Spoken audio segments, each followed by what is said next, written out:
Call to order. Can I get a motion to approve the minutes? Second by Keith. All in favor?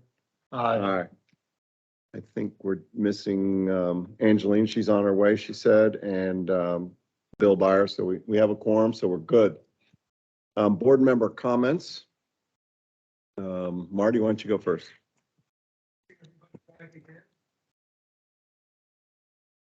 John? Summer, reading these stories about going to Jackson, Mississippi, I know. Las Vegas, And Montgomery County. Yeah. Watch out for those general managers. I don't defend general manager. Appreciate all the more that here. Thank God, good grace of God and good fortune it could happen to us. So that's not anytime soon. But welcome back, everybody. Good to see everybody. Yeah, welcome back. I hope everybody had a great break and a great summer. I hope everyone got to travel and get back out there and see the world. So now we're back to work, and it's good to be back. So that's all I have, Mr. Chairman. Yeah, I'll echo Sean's comments.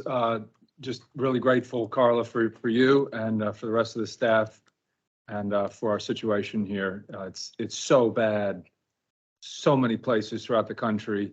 And then even you look outside the United States, we've got friends in Europe and other continents, and it's really bad too. And I don't know, for me, I grew up in Reston. It's easy to just take all this for granted. Hey, we're in the first world. That's, you know, those are problems back in the 19th century or whatever. And they're still very, very much present with us even today. So anyhow, but thank you all. Jim? Well, I'm happy to be back, happy to be traveling for work.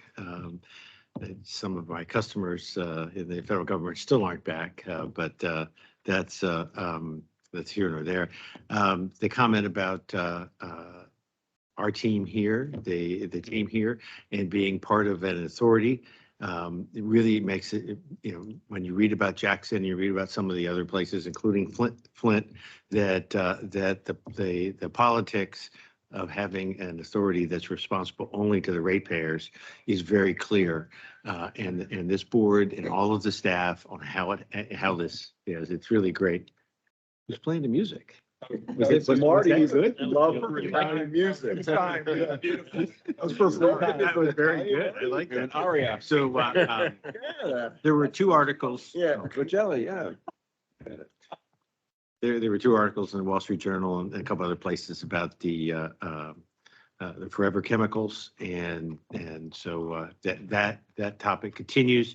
But one of the things that was in the Wall Street Journal article was the bureaucracy was talking about, the way they referred to it, was talking about testing at creating levels where you couldn't test below the testing. So I thought that was very interesting to actually see that in a national publication. Yeah, I'd like to echo everyone's sentiments. It's great to be back, and I was hoping Marty would cue up the music for me as well, but let me call him.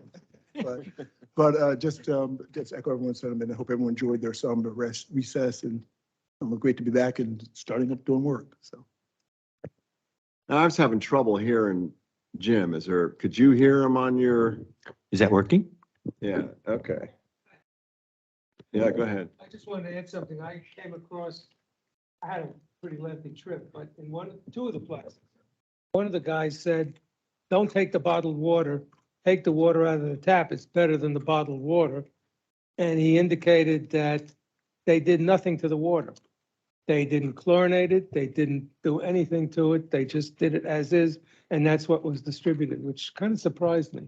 I think this was in Norway, which is kind of interesting. Well, of course, I echo everything everybody said. It's funny, I had played golf with a friend this morning, and he said, "You're still at the authority?" And I said, "Yep." I said, "Why?" I said, "Well," I said, "Truly, it's the best run government agency I've ever seen in my life. And I'm, so probably, at least another, well, I'm here another 3.5 years, no matter what, but it really is truly the best run place I've ever seen. Everything about it. All right, where are we here? Public comments, anybody here sorry, general manager's report, skipped one. Sorry, See, right away. See, I just assume everything's No. going great. respect for the fans, come on. Welcome back, everyone, and thank you very much for those comments about Loudon Water. I can guarantee you that staff feels the same way. We feel very fortunate to be here and in an organization that is very forward-thinking and proactive. And so thank you for that. Some kudos to start my comments this month. The National Association of Clean Water Agencies awarded our Broad Run Water Reclamation Facility the Gold Peak Performance Award for 2021. That award recognizes perfect compliance with wastewater regulations. And so we want to congratulate our entire staff at the Broad Run plant. Also, congratulations to our friend Mike Beardsley, who was nominated and became a finalist for a Capital CIO Orby Award. These awards recognize chief information officers who are transforming organizations through technology and innovation. And although Mike did not take home the big award, he is always a winner to us. So congratulations, Mike. We wanted to let you know that Elton, Mark, Kendra, and I met with Chair Randall in late August to provide an education session on PFAS at her request. She was very appreciative of the information and supportive of staff's efforts. Also at her request, we are scheduling meetings with each Board of Supervisor for that same information session, as well as a tour of Trap Rock. She's very happy with Trap. She thinks it's a beautiful facility, as do we. And so she wanted to make sure they all had the opportunity to see it up close. Staff is working with Loudoun County to explore establishing a limited wastewater service district in Luckett. This district would be owned and operated by Loudoun Water and consist of the existing wastewater treatment plant and 4 connections: the elementary school, the community center, the volunteer fire station, and professional fire station. This work is being performed at the direction of the Board of Supervisors and will be reimbursed by Loudoun County. Just a reminder that Fairfax Water is holding a drinking water summit on Thursday, September 29th at 8:30 at the Griffith Water Treatment Plant in Lorton. If you are interested in attending and have not yet let Jewel know, please do so today. The statistics, ERCs through August totaled 1,313. Just a reminder that our annual projection, original budget projection was 2,534.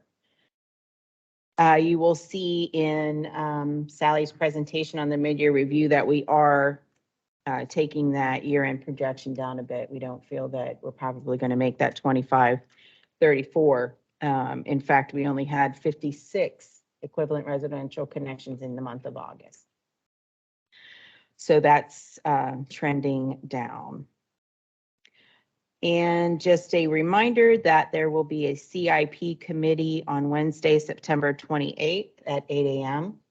This month's finance committee was canceled. However, I do want to note there's a very full agenda for the finance committee in October that will include the 2023 operating budget. So stay tuned for that. That's all I have. Carla, real quick question about the ERCs. From your perspective, has Dominion Energy's communications about electricity and new data centers, is that affecting new development, new ERCs, or is this totally unrelated? As far as I know, that has not been brought up as a reason for the slowdown. Yeah.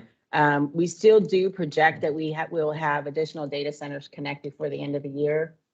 we didn't want to be too overly aggressive in assuming that they'll pay before the end of the year. Sure. But as far as the data center growth, that itself hasn't slowed from what we were projecting.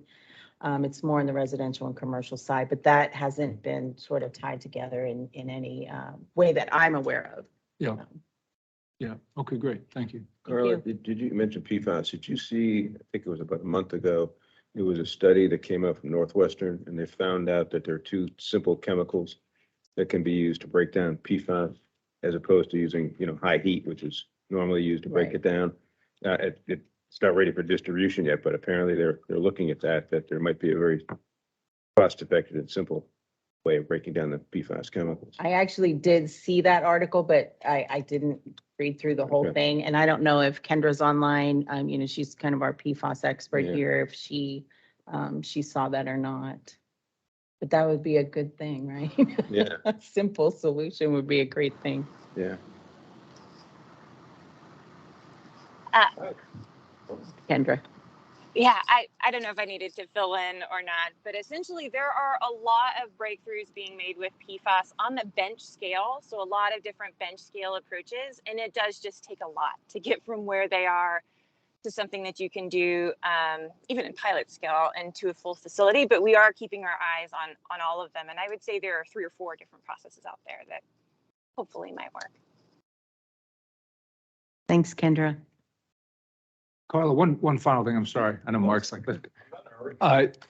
Is there a follow-up meeting, workshop, CIP, or to talk about PFAS further? We had talked about that back in the summer, but is that something that's on the agenda at some point later this fall? Yeah, so my recollection of staff direction from that July meeting was we would come back to the board when we had new information. And of course, we're continuing to keep out there and figure out what is new and what's happening.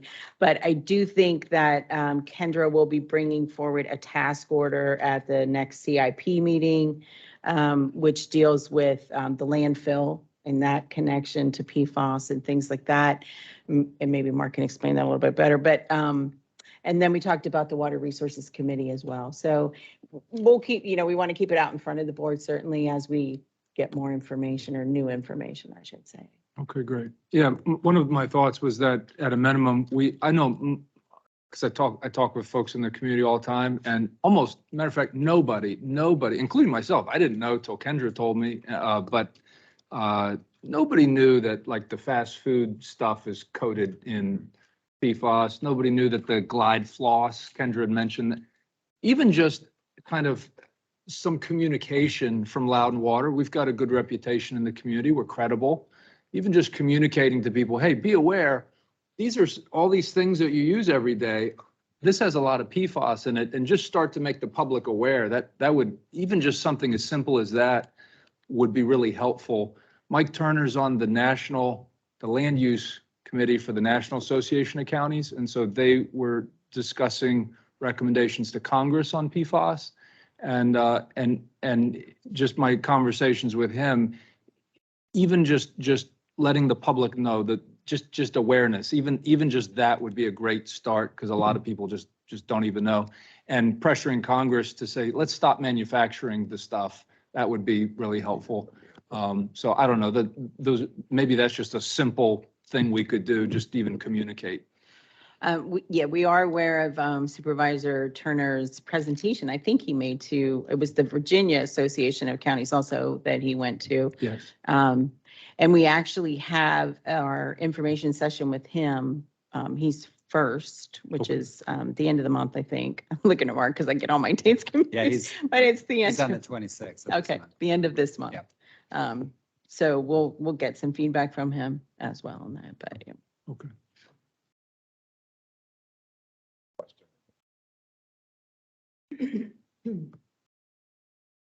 Hi, this is Angeline. I will be there shortly. I'm just listening to the comments and concerns, but I will be there. Can't hear. This is a moment of pause. This is a moment of pause, so I wanted to tell everybody I'm here and I'll be there shortly.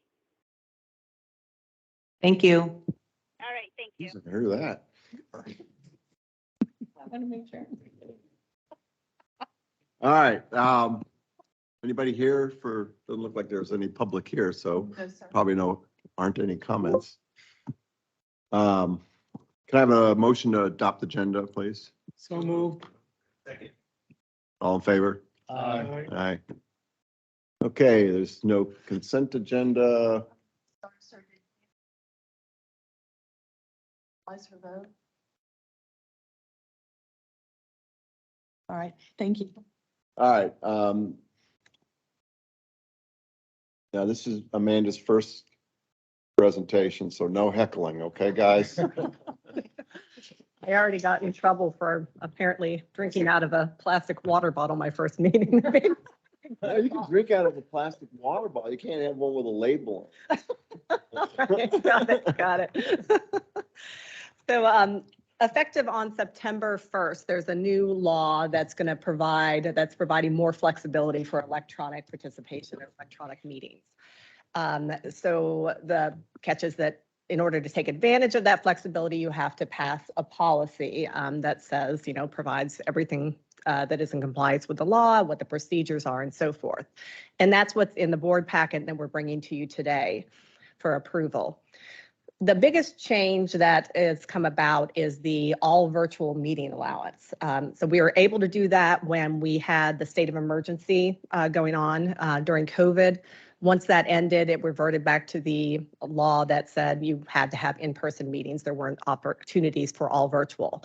This one allows all virtual. You can have 2 non-consecutive or 25% of the total number of meetings you have per year as all virtual. So for example, 11 board meetings per year at 2.75, you round up, so you can do 3 meetings per year, all virtual. Again, you have to have those non-consecutive. There are notice requirements for how you do it. There are requirements that I think you already follow, like making sure you can hear everybody and making sure that you don't have more than 2 board members gather in any single place unless the public can access that place when you're doing the all virtual. There are requirements for the minutes, and Julie's well aware of those. So that's the all virtual part. The other flexibility, I'm sorry. It can, yes. So it starts, so the board has 2 or 25% and each committee have 2 or 25%. We had 3. Well, or 25%. So 25% is 3 as it works out. It depends on how many meetings you have in a calendar year. Yeah. Well, then finance will never be able to do that because they do about 4 a year. Okay, yeah, so then you'd go with 2. Objection. Yeah.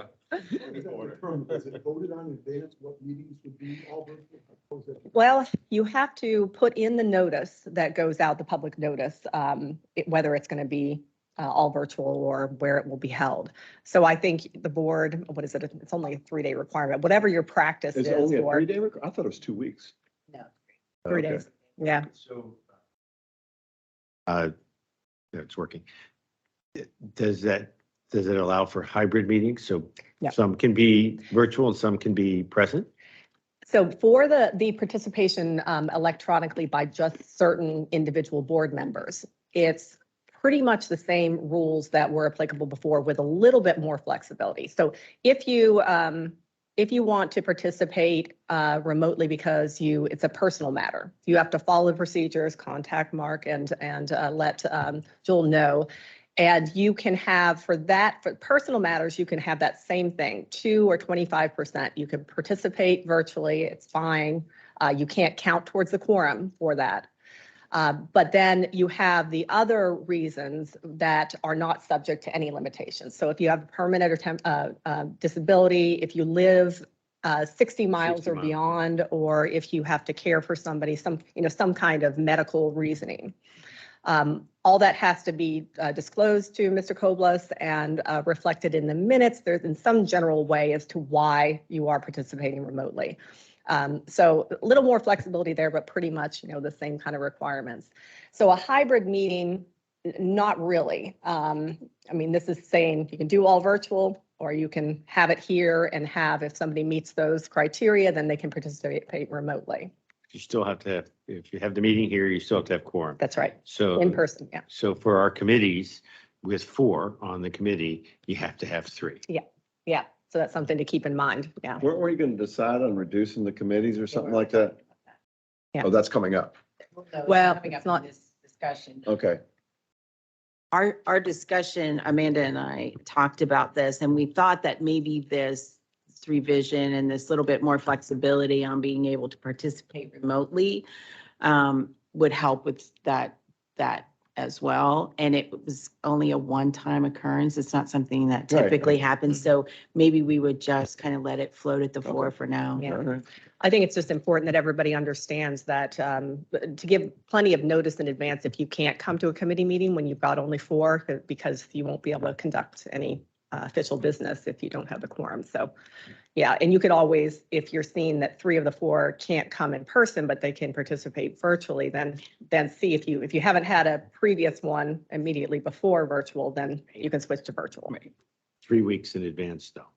No, 3 days. 3 days. 3 notice. days. Mhm. Yeah, notice. it's a 3-day notice of a public meeting. Yeah, So who's going to keep track of all this? Jewel. And you're going to let us know, because if people cancel meetings, then, then they'll have to know, well, we are canceling this meeting, but just to let you know, that means you're going to have one less virtual meeting allowed this year. Right. And is it a calendar year? It's calendar year. Okay, so Yeah. we don't have to go the rest of this year then. Yeah, but you can't do you can't do consecutive all virtual. Yeah. Consecutive, I Yeah. missed that. Yeah, but Okay. that's an important point that Jewel needs So to know. as far as the board meetings, I think, Carla, you should get back to me and say which ones you think should be virtual for some reason, and let me know, and we can all decide as a group whether that's okay, because I'm all for virtual meetings, I'm telling you. So, Well, yeah, I think that you and I should probably talk about that, because if all virtual is something that you would want to incorporate into a regular schedule, we could do that too. Rather than wait and see, it looks like 2 or 3 can't make it, maybe we should do virtual. If you want to go through and kind of choose 1 or 2 that you want virtual, we could do that too. Well, I can't, I'd have to be Okay, a right. reason to go virtual, I don't Right. care. Right. Now that I'm retired. I was gonna say, you can He's make it giving here. his You change. can make it here, Mark. That's a long way, I mean, that's like 20 miles. It's not 60, though. Yeah, you're right, it's not And 60. it may just be based on the meat of the agenda. If we have 1 action item or 1 or 2, and Oh, maybe that's a good that's just a point. good time to do it, but we can keep. an eye Yeah, on I that, mean, yes. if it should stay fluid, let's stay fluid, but, okay. And then I guess it's up to Marty and Terry on the financing. Right. And so Amanda, one point of clarification, if somebody's attending virtual, it doesn't count towards quorum? What about when you all virtual? Then it's a quorum. That's a Yeah, quorum. it's as if you're meeting in person. when it's Okay. all virtual. That's why that 3 days makes a big difference. So the meetings either got to be all virtual, or like with our committees, which just have 4 members on them. I mean, really, 3 have to show up. yeah. Yeah. Further clarify. I just had a If, I had a question. I had a question about inclement weather. Like, how is it gonna work out then? You have to bring an umbrella. Yeah. I think one of the things, and again, we can keep it kind of flexible if it looks like, again, we have to look 3 days out, at least 3 days out. It's something that we could make an all virtual meeting or reschedule the meeting. I think we just have to remain pretty flexible with that and see what's the best option at the time. Yeah, because if it's the day of and it's bad weather and you can't get enough people here, it's too late to public notice that, so. We'd have to cancel, right? Yeah. Cancel or just take no Reschedule. action, yeah. And you did say the same apply for committee meetings in Yes. terms of, yeah. if you've been granted, you have medical reasons you can't attend, you Mhm. can virtual, is that considered a quorum because you Still can't not attend? considered a quorum, but you Still can, can. you can participate. There's no limit on how many times you can do that, but still, that's does not count towards the quorum. It's rough, you can't make it. Okay, very good. Yeah, yeah. It should be a special. Say, because that, with COVID, that's what, Yeah, 3 days right. is kind of hard to, Yeah. having been a participant in that COVID Exactly. activity. You Yeah. still vote. You still Yes, vote. you still but you just participate, don't- yeah, but you just can't Can't vote. count as the as part of the quorum. Jim? So this policy that's in here that says effective September 1, do we need a motion to enact that? Yes. Are we ready for a motion? Sure. I'll make a motion that we Nobody else adopt, have any questions? we adopt the electronic participation policy effective September 1, 2022. That's retroactive, isn't it? Second? Second. All right, is there any more discussion? All right, In favor? oh yeah, all in favor? Aye. Missed that part. That was in your file. The Robert's rules just zipped out of my head. Retirement isn't doing too I know. well. Well, he never liked Robert's rules. Somebody's gotta give you some lessons, yeah? One of the things I did was I told my old company, I said, I don't want any emails forwarded to me. I said, my email's canceled, if, let them figure out how to get a hold of me. All right. See, Somebody- if this was somebody- in virtual, you'd be talking and we wouldn't be hearing you. Yeah, We'd be like, that's hey, right. Mark, hey, Mark, you're on mute, Mark. All right, somebody's gone ahead and I can't read what's going on. What's the next thing? The Paragon Park Transmission Main Interconnect Construction Award by Matt. That's Matt in the back? No, that's Sam. Oh, Matt couldn't make it here, huh? Matt's online. Oh, okay. Are we back at Loudon Water yet? I mean, are you guys not back? We still do just telework, but they can work from home also. Not Okay. full time. Good afternoon, everybody. Am I coming through okay? There you go. Now I see you. Okay, excellent. Now we My don't name is see- Matt. What's that? Oh, Michael. There we go. Can you request control, Matt? Yep.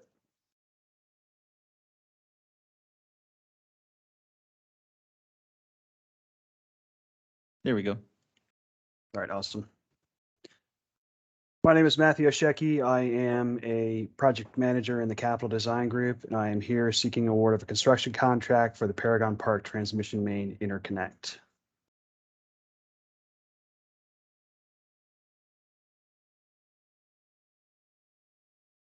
Try to double click.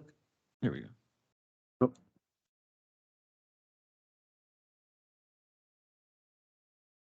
And if you want to use your back arrow, you can go back that way.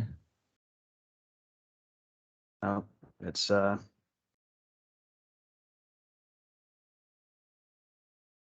of a delay here, sorry. Okay, so this project is located pretty close to our campus at the intersection of Pacific Boulevard and the W&OD Trail. And to give a brief background of why we're doing this project, our water distribution O&M team back in 2018 expressed interest in having some kind of interconnection between our two high pressure transmission mains along the W&OD Trail. And in 2019, if you can see this building here, data center campus was brought in through our land development process, and we were able to acquire easement to construct this vault.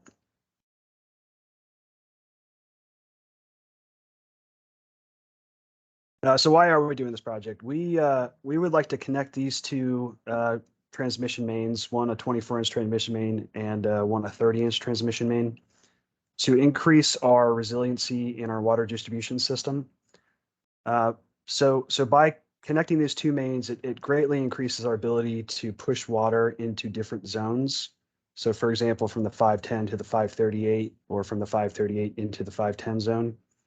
And this also gives us a lot of flexibility to convey water from different sources. For example, the Fairfax feed into our system, and then also the Trap Rock feed into our system. The project consists of a pretty large vault, buried vault, isolation valves with automated controls, SCADA connections, and then of course the appurtenances to connect, to tie off of the existing transmission mains.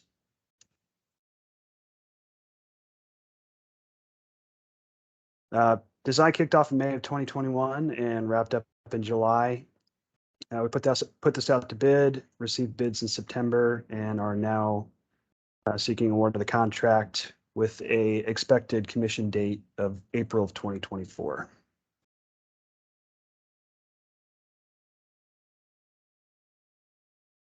So we received three responses to the IFB, CPMP, Sagres, and Utilities Unlimited. You can see here we got a pretty close grouping here between CPMP and Sagres, with CPMP winning that bid.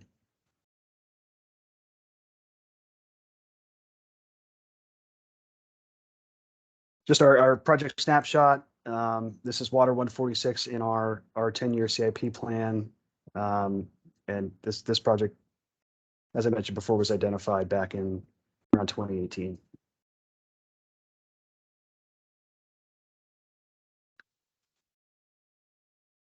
Evaluating the bid responses, we had conversations with CPMP. We checked the references. They've done work for us. They've done work for US, WSSC, and we feel comfortable with their bid response.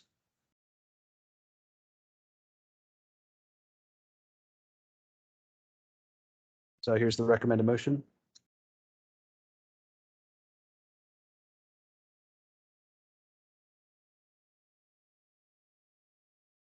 Are there any questions from the board members? Yeah, Matt, I've got a question for you. I was with some of the land development guys over the last couple of weeks, and they've been telling me it's impossible to get ductile iron pipe. I mean, they're ordering it like for next year type of thing. Have you been hearing anything about that through projects like this or contractors?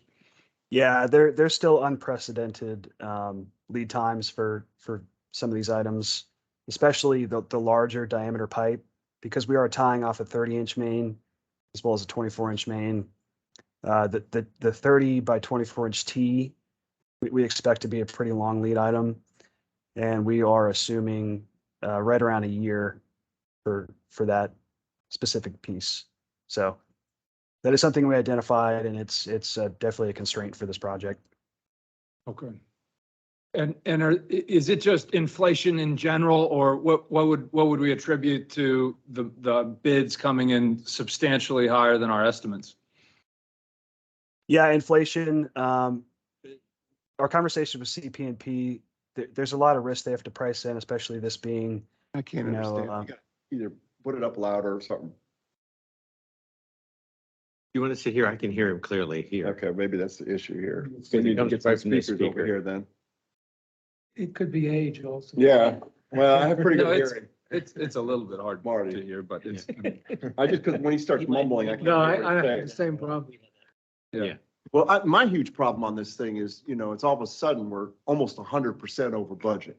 Yeah. And there's no like comment in his presentation about why they're over budget or anything. I mean, it's 100% over budget. And we can't just keep using inflation as the excuse. I mean, I can't believe we're that far over budget on this thing. And then I don't know if we have the right people that bid this thing. Are those the only 3 people there are? I was stunned. And I've said, it used to be in every presentation, there was always an explanation by Brian of why this is over budget, a whole page of why this is over budget. Now we just blew it off and we were just supposed to approve it. I'm just stunned on that. Matt, did you have anything else to add? Obviously, we're aware of inflation, but were there other elements contributing from what you've heard to the cost being so much higher? Yeah, so I was getting into the length of the contract, the construction contract. It creates a lot of risk for the contractor, and he appears to be pricing in quite a bit of risk with his bid here. Labor availability of construction equipment, shoring equipment, things of that sort is things that he had mentioned when we were clarifying his bid. Okay. Well, I was going to ask a similar question. I mean, we've had a number of bids that have been way high. why aren't we taking that into account when we do our estimates now? So, I mean, it seems like we're doing estimates based on years ago, not on the current picture that's out there. I mean, are we, So from the engineer's perspective, our consulting engineers, it is hard for them to price in, you know, the risk. We've talked about diversity factors, applying diversity factors to estimates, but we haven't settled on a standard at this point in time. Hey, Matt, can you tell us who the design engineer was on this one? Yes, this was Wallace Montgomery. I mean, it seems consistent that the risk is out there, but it seems like our estimators are not taking that into account. Unless I'm mistaken. So this estimate of $1 million for this project, did that come from the CIP that we put together over a year ago, or is that a recent estimate from the engineer? No, so that's actually from August of this year from Wallace Montgomery. Okay, that's recent, yeah. And we specify the automated valves and the SCADA control system there. So we should know what those costs are. Yeah, the biggest discrepancies were in the site work, the kind of trades that require skilled labor. That was a big risk item that CP&P had identified.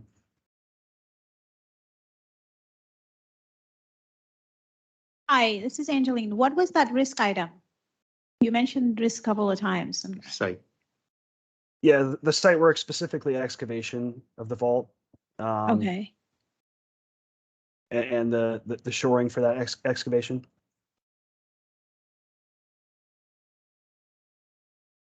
I just can't believe that there's that much risk there unless there's a swamp that we don't know about. Lots of rock. Or even rock. We should have done test pits there before we even started this project. Well, you know, if the contractors are looking at risk, why aren't our estimators looking at the risk also? They should know about it by now, at least. I just want to ask a question. Were the discrepancies, were they consistent, the cost discrepancies consistent across all the bids?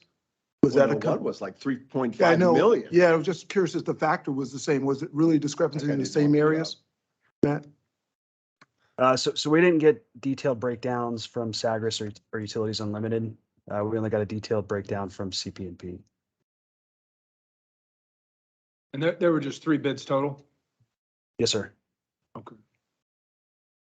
Well, I don't know, is this, our choice is to go with 1.7 or rebidding, I'm assuming, I mean, well, I won't assume. Is there any value in thinking about rebidding, or do you say no, that there's no value in that, we just need to move forward with this?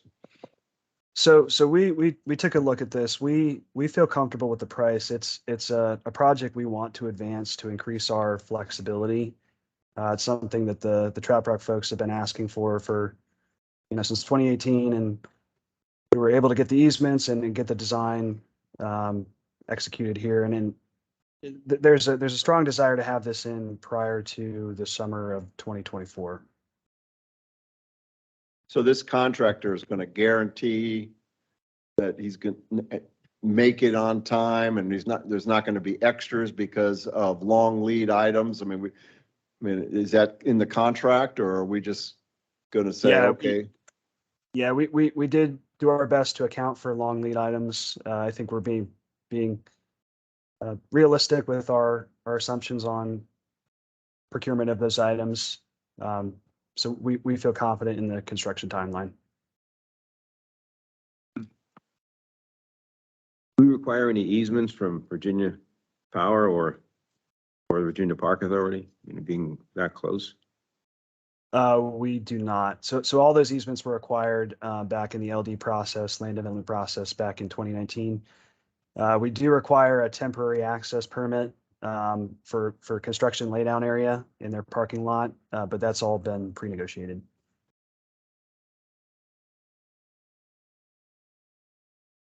I mean, the thing in my mind is, and maybe this is just for the CIP, but is to, if everything's coming back so high, and that's kind of the expectation, is maybe there's an analysis to go, what projects, if any, is not really mission critical? And you go, maybe the right thing is to push this a year or two and let things settle down a little bit.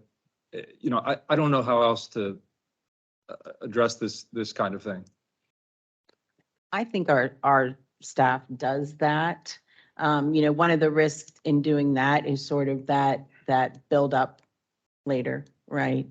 But I do think that they have gone through the capital program and identified projects that are ready to go, that they feel, from an operational perspective in this case, would be beneficial. So I think they're doing that. I feel confident they're doing that. Well, do we then need to go back and look at what we've got in the short term and go, okay, we need to double this and double this and double this and take another look at these estimates? Because it seems like all of them are coming up substantially greater. We have a than- new, Right. we have the new, whatever. Yeah, we're coming in out the, 2 months, right? So Yeah, we're already working on the capital spending plan for 2023 and the we're 10-year done. CIP. And, unfortunately, that's going to reflect what we're seeing this year. It has to, right, for those projects. And so we're going to see a significant increase, but they're working on that now, doing all those analysis too, so. Well, and I'm not on the CIP. I mean, but it just seems like that's a reasonable thing to do, given the macro environment. Right.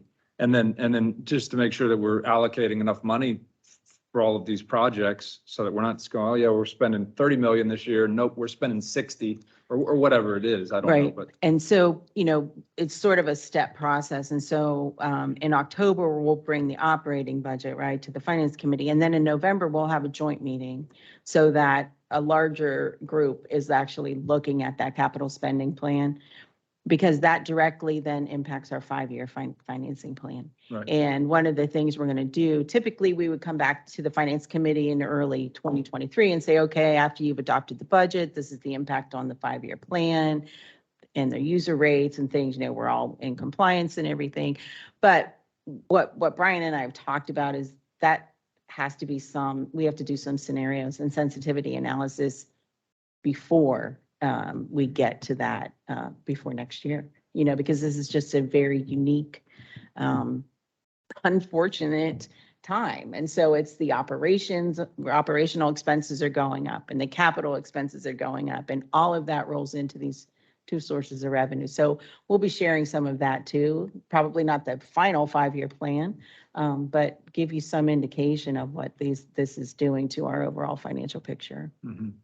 Are we still planning on issuing $20 million? That was the last 5-year plan of financing. Is that still? That will Yeah, go up. I anticipate that will change. You're right. The last 5-year plan that we presented to you earlier this year showed a $20 million borrowing in 2024. I think based on what we've seen so far, that's going to change. It'll be probably more and probably sooner.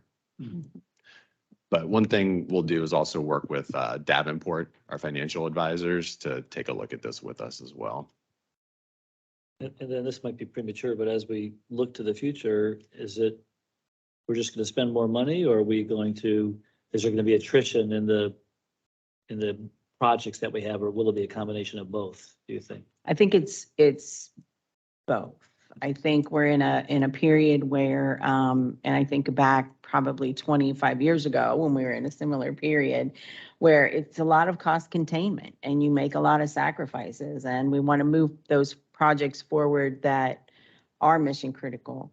We're in the middle of construction at Broad Run. We can't stop that. We're in the middle of Milestone Reservoir. We can't stop that. We're in that, unfortunately, we're at the top of that spending curve and we have to finish what we started. So it's hard to start new things, but we can't necessarily kick them all down the road either, and then they just pile up.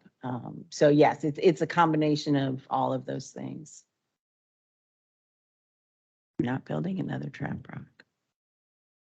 But we are building Milestone Reservoir, and we're expanding Broad Run and big ticket items. So that definitely has an impact on what we're looking at going forward. Yeah, and I totally appreciate that. The macros are very difficult, and that's outside of our control, and that just is what it is. But I'll echo Mark's comment about this, that I think it's important somehow that we're not also losing mistakes or errors or other things along the way. Those get made sometimes, and that's okay, but when we have consultants who are doing estimating for us, we want them to be doing a good job and so forth. And if every time we blow a budget, we just chalk it up to, well, that's inflation and that's the macro, then maybe it is. And again, obviously it is, but was that in the entirety of it? Or are we just sweeping that together with it? There's no way for us to know.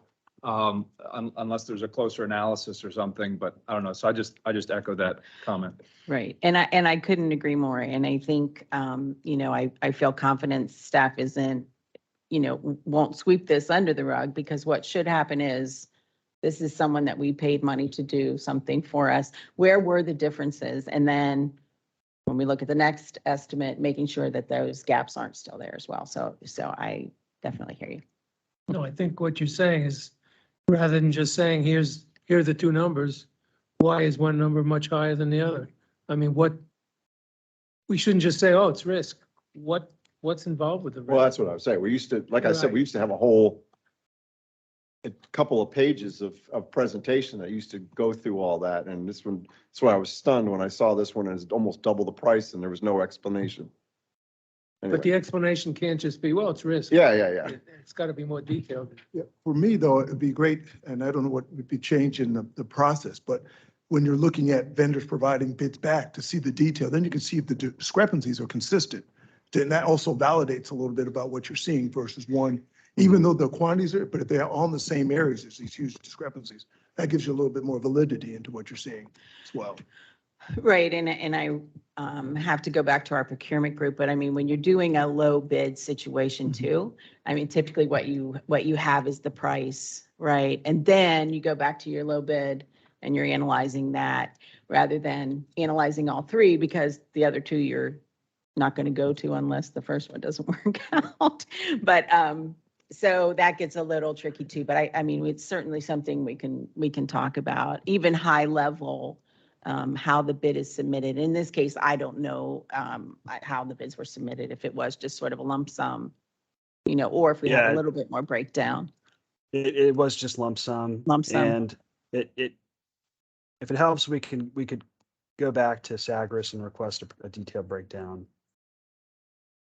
That might be helpful for you, Matt, as we go forward with the other bids too, just so we can keep an eye on those particular categories of expense. Charlotte, as a matter of practice, something like this is such a big discrepancy.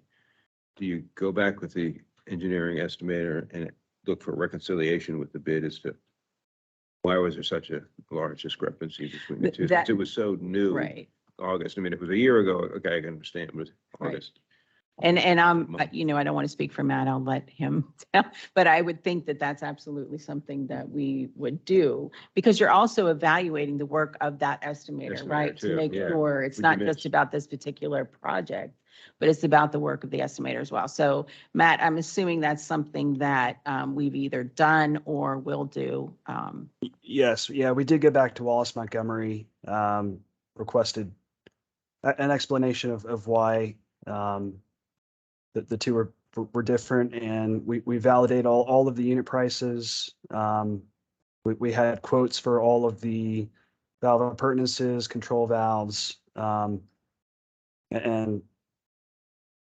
it, unfortunately, really just came down to it appears to be risk being priced in by the contractor.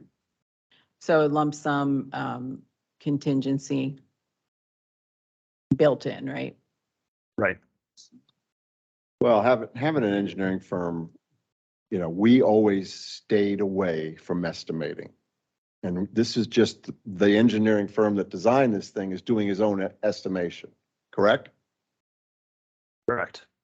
Yeah, so those guys don't know what's out there. They just know what, it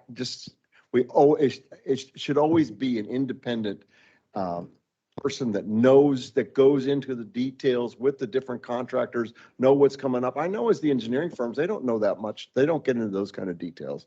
So, and I brought this up before, we need to start thinking about using independent estimators. And, you know, and then put the onus on them that they got to meet it.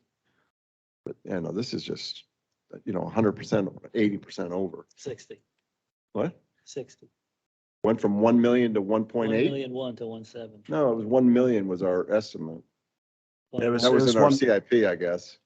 It was 1.1, yeah. Okay, 1.1. 1.1 to Oh, 1.7. that's- So it's 600, it's 60%. And Yeah. we're lucky that it's only $1 million Yeah. contract. Oh, Yeah, right. You sure you don't have the government? I'm optimistic. The sun came out. All right, anything more on this? No, but I mean, it's No, not. no, beat it to death. I mean, my sense is we're gonna approve this. I'll vote to support it, but, you know, the only thing I'd ask Marty, since you're chairing the CIP and Mark, you know, if this seems like it would be appropriate to have CIP Yeah, dig a that- little deeper before we approve it, just so we I agree. understand what's going on, and then we can bring we it didn't back have a to the next CIP meeting. We this didn't have a time. CIP meeting this time. See, you guys, what were you? Yeah, I was, Yeah. I'm on that committee, right? So I was just going to just take a pause and just say that I was just reflecting on what Mark said. There should be some key items that are sort of reflective of action items. One of them is in the future, we don't want to go through this kind of a burn again and have an independent estimator, right? So, you know, and who is ever taking notes and meeting minutes here, you know, should be coding that, recording that, because just talking about it and then approving that, and we come back later with this kind of an issue again. That's not what we are here for on this board. I think if we had had a meeting, this would have come up at the. Yeah, I did. Yeah, too. I would've- yeah. yeah. Okay. So I guess then, Carla, the question to you and Matt, to you, if this goes to the CIP for just a little bit further information, and then we come back and we vote on it at our next board meeting, does that screw up? Yeah, they won't hold the bid that long. They won't hold it that long? That's too long? I mean, usually. I don't know. It's It's not- just, we're talking, what, 30 days? Matt, what was the hold on that bid? I do not know that off the top of my head. I can I can look into that for you. Well, I don't know if it would change except Typically- to rebid it. Typically, I think we do 60 days is our standard, so we'd have to confirm that, Matt, but I think that's our typical for bids to be held. And I'm assuming it's already been 30, correct? Close to 30. Probably because we Right. delayed this a little bit because the CIP would have been a few weeks ago too, right? We would have normally been on schedule for that. I would have to defer to Amanda, but if it was well, never mind. I rewind all what I was gonna say. Because I think we would be too far along in the process. You know, we would send a notice of award, come back to the CIP, and then if there was some issue, it's too hard to unwind that. So, Well, there better not be any extras. I'll make the recommended motion. To, Everybody want a second? I'll second. Any more discussion? The CIP meeting, estimating, and what, it will address that. So your suggestion is that, you know, we'll go ahead and approve it, but you guys will discuss it and dig deeper into the details of the next CIP. And yes, and next bid that comes out, I suspect Matt will dig deeper too. That's reasonable. I'm fine with that. Yeah. All in favor? Aye. Aye. All opposed? No vote by Angeline. I don't know, there's so many unknowns here. It's all right. We can I'm move on. sorry, I just can't approve something that I just, yeah, not Thank you, 100% Matt. sure. Thank you for your time, everyone. All right, no new business. You're gonna have to move that so I can see, please. hey, Brian, did you want You're a to little too provide a fast little for me. intro for Sally? 'Cause I Sure, I haven't can met her provide. before. Okay, so we're no new business, information on the mid-year financial results and we're gonna get introduced to Sally? Yes, so Thank you. Just briefly, I'll introduce Sally Deller. She is our Director of Finance at Loudon Water. She joined us earlier this year. We think it's been about 6 months now. We're trying to do the math. It's been about 6 months. So she's been wonderful. She comes to us. She was most recently the Director of Finance at VA Rides. And so now she is here with us and we're very happy to have her. And her first presentation to you will be the mid-year review for 2022. Hello, everyone. Here's our agenda that we'll cover today, and I'm pleased to tell you about how the mid-year results came out. So just to go over the background, we presented to you a conservative operating budget. It was 156 million with 155 million in expenses. You approved a capital spending plan of 96.2 million, and we continued cost-saving measures and prudent financial planning. The process was amazing. So kudos to all who've come before me. The files from prior year, I mean, I'm a new employee, right? But so organized. Thank you to the directors and the managers and the cost center owners who got the results back to me. They were all timely. They really dug into their expenses. So we basically took all those results and we're projecting through the end of the year. Here is the slide for the non-numbers people. So operating revenues are expected to be about 100% of budget. All other categories are going to come in below budget. So operating expenses, non-operating expenses, and also non-operating revenues. Funding is available for what we're anticipating to spend in capital expenditures. And we'll use all this as an experience for developing the 2023 budget. Here's the numbers. All right, so in the middle there on the operating revenues, 112 million was budget and we're projecting 112 million. For non-operating revenues, that's where you're going to see a difference. 5.6 million under budget in non-operating revenues. And the major driver in that is our availability charges. So as Carla referenced in opening, we just aren't seeing the connections that we budgeted for. Budget was based on the Loudoun County impact study and we're just slower than anticipated. And we'll get more into that on the next slide. So overall bottom line is there 151 million in revenues. So operating revenues on budget, we approved the user rates that went into effect January 1st. Non-operating revenues is where we are dialing back the ERCs. So we're taking it down by 390. And again, we are having connections. So we took into account what we're seeing through the rest of the year. This is conservative, so we're not accounting for January's connections. So those could still come in. So we'll see where we end up. But we're taking it down to 2,144. And interest income is also expected to be below budget. Any questions on revenue before I move on to expenses? Yeah, I have a question. Mm-hmm. I always get those last minute ERCs in December. And we're already talking about trying to get bigger loans and earlier loans.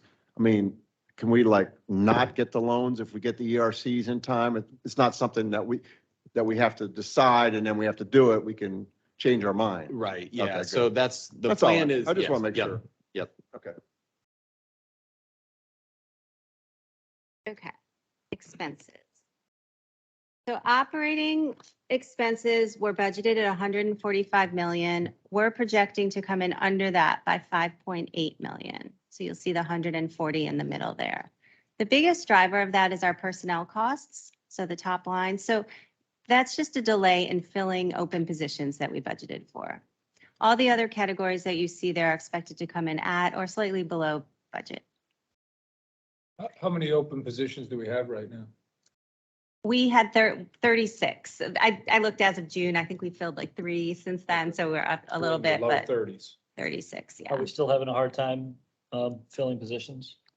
We've started to fill some, as Sally mentioned, and we actually have a lot out right now on the street, probably 10 to 15-ish. And so it just kind of depends really on the position. Yeah. Percentage of that is of total staff. We're somewhere around 330 full-time staff right now. I looked today, 328. 10%. Someone would know. Yeah. Okay, and then non-operating expenses are also, which is our interest expense, is projected to come in $1 million under. So that brings us to 96% of our budget estimates for the year. And that's just a recap of what we talked about. I didn't mention depreciation. That's also expected to come in under budget. Any additional questions on expenses? I have a question of the vacant positions. Are they mostly field personnel or office? It's really kind of a split. Yeah, Split? yeah. Is housing one of the pieces of that? I mean, I keep hearing that from different, I mean, basically any industry, somebody's getting a $50,000 salary, an $80,000 salary, $120,000 salary. They go to a mortgage broker and they're like, well, you can't afford a townhouse here. You were like, well, you know. You know, I would imagine I'd have to defer to Tom Chunta if he's had those conversations with folks who have maybe been offered a position and rejected it, but I would assume that that's probably part of it, yeah. A large percentage of our, well, I don't know the exact numbers, but a large percentage of our workforce doesn't live in the county. Yeah. You know, mostly our field staff, I would say, are west of. And we keep hearing that too from Loudoun County staff. I mean, most of the county staff doesn't live in the county Right. for the same reasons. And it's same with Inova and Kaiser Permanente. They spoke at the housing summit some years ago and they said, we can't get nurses because they're working these long shifts and then they got to go all the way home to Winchester or West Virginia and they're just quitting. They're like, I can't do this. It's a really big issue. Yeah, and I think a lot of that too comes down to, you know, we've even made offers of folks out of the area, and then once they realize the cost of living locally, that they in turn decide not to accept the offer. So we're seeing that across the board as well. Yeah, thank you for that. Okay, moving on to capital expenditures. We approved a 96.2 million capital spending plan. As of right now, we're looking to spend 74% of that, or 71 million. The biggest driver of that is just delayed project schedules, and a smaller piece is money that we didn't need. So there's 4 million that we didn't need that we came in under budget. So I thought that was good news. And there is a packet in your information on the details of all that for the capital expenditures. So the key indicators is growth. We are still growing. Yes, we did back off a little bit on our ERCs, but we still do have new connections, 100 in July and 56 in August. And the economy, we're continuing to watch, as we all know, the slowdowns and the delays, but we'll continue to monitor for the second half of 2022. And then cost containment efforts. We are continuing to evaluate cost saving opportunities and practicing prudent financial planning. So the next steps is it's already in motion. Operating budgets are due tomorrow. So I'll start getting the details back and then we'll present those to you in October. Capital spending will be at the joint committee in November, and then the board will be asked to approve our 2023 budget in December. And then we'll take all that and we'll roll that into the 5-year financing plan quicker than normal, I hear. And then we will present that to the youth. Any further questions? I'll make a statement, so the publicly traded builders pay attention to two analysts primarily, Ivy Zellman and John Burns, and both Ivy was pessimistic a year ago when nobody was. But both of them are predicting housing going down in 2023 and 2024. Who knows what happens, but as we're looking at residential ERCs and everything I hear from the builders, and I know Loudoun Water, we talk to builders too, so I'm sure you're hearing some of the same things, but we should be contemplating lower ERCs, at least from the residential side. And then I don't know what impact Dominion Power ends up having long-term or over the next year or two. I heard that they might be coming up with some solutions quicker than perhaps was suggested initially. So who knows what kind of effect that has on data centers over the next 24 months, 36 months. They proposed a new power main transmission line. I saw that last week. Yeah. Another one. As a solution. Yeah. They had a shareholders meeting. They were talking about trying to expedite getting more electricity up here to Loudoun. So who knows how all that affects, but but next year and the following year might look pretty different from what we've had the last several years. I agree. We need to be conservative and maybe not follow the county's guidance as much as we have in the past. Okay, Thank you. Thank Thanks. you. So I have a question from Michael. Is that your laptop that we're looking at right now on the screen here? I was just wondering who's living in 42 degrees Fahrenheit on the bottom there? Where is that being calculated at? Oh, It was on the bottom. I was like, 42 degrees, yeah, 42 degrees Fahrenheit and sunny. no, Where are you located? this is the board PC. Oh, there you go. It updated. Oh, okay. It's like, yeah. All right, next. Mid-year, no, we did that. Finance summary by Brian Carnes. Is there more that you want to add? No, I mean, there's only one extra month, so unless there's any additional questions. All right. Jessica, I didn't see anything red on the bubbles in the Water Resources Management Report. So, anybody got a question? Okay, water and sewer. Way, I don't know if there's anything you want to add. And, I'm here, happy to answer any questions. Do you have any questions? and then the next one is the BOA quarterly report. Any questions? Land development. I have a question on land development for Way. Okay. When you look at county referral, new plan submissions, all those things look like they're way down. Am I reading that correctly? That's correct. The activity that we are seeing on the plans and also the county referrals are down from the past years. Yeah, okay. Oh, and I have a question for Tom. Is Tom on? No, Tom Lipinski. I guess it's since Alton's sick. Maybe he's not Tom on. responded already, so it must be on. So he must have gone. I guess the question was, do you usually have a mid-year change in the construction expenses? And I didn't see where that happened. You mean restating yeah, that actually was in Sally's mid-year. We've restated it, reduced it by 70, or we're spending 76% of the total capital. I think Mr. Koblis is referring what I'm to talking the about, yeah. capital spending Yeah. expense report that's usually presented to the CIP Right, committee, and they have a dotted line right. that Oh, they sorry. add for the rest of the year. Yes, that was done, but you're correct. I do not see it. All right, in it the was board done. package. You just didn't let us know what happened, or? Well, it's usually presented to the CIP committee, so I'm not sure if. We haven't had a CIP yeah. meeting for a few months. Yeah. Marty's getting following Maybe Harry's so. rule. Maybe you guys should meet. Exactly. So I think we have it. We can get it posted. We can get it posted. Stop making fun of the finance committee. Jewel, can you send that to the board members, that specific report? Yes. Thanks. Safety results. Someone fell off a ladder. Yeah, I saw somebody fell off the ladder. Come on. It's still really, really. Oh, good. of course. No, It's it still really is. good. There's nothing. I think I was looking at that. It said, just from recollection, I think it said 2.8 incidents is the average for utilities, something like that. And we're now at 1.4 or something like that. So that's really great. Especially given all the construction we're doing. I mean, we got a lot of projects and a lot of Oh, yeah. construction going on. So that's really great. Just think about projects you do at your house. And I mean, I've cut my fingers, smashed my fingers, and it's just stuff in my house. You don't write it up?